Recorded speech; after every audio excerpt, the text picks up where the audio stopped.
1971 মহান মুক্তিযুদ্ধ ছিল জনতার যুদ্ধ, এটি কোনো রাজনৈতিক দলের যুদ্ধ নয়। বাংলাদেশের মুক্তিযুদ্ধের কাহিনী, প্রকৃত কাহিনী অনেকটাই অচেনা, অনেকটাই অজানা রয়ে গিয়েছে।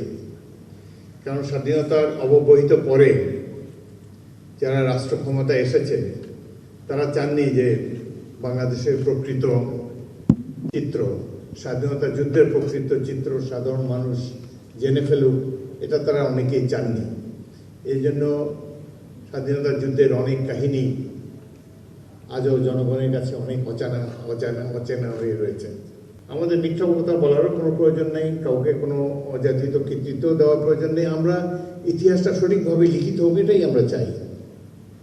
যদি 1971 সালে মার্চ মাসে ইস্ট বেঙ্গল রেজিমেন্ট এবং ইপিআর এর সদস্যরা বিদ্রোহ না করতো পাক সরকারের বিরুদ্ধে, তাহলে এই দেশে আজও পাকিস্তান থাকতো, বাংলাদেশ সৃষ্টি হতো না।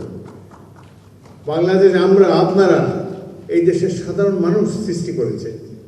ইস্ট বেঙ্গল রেজিমেন্টের 5টি ব্যাটালিয়ন 5টি ক্যান্টনমেন্টে বিদ্রোহ করে প্রতিরোধ যুদ্ধে অবতীর্ণ হয়েছে। পাক বাহিনী মোকাবেলা করেছে গ্রামে গঞ্জে শহরে বন্দরে। বিশেষ করে মেজর জিয়াউর রহমানের সেই স্বাধীনতার ঘোষণা জাতিকে উদ্দীপ্ত করেছে।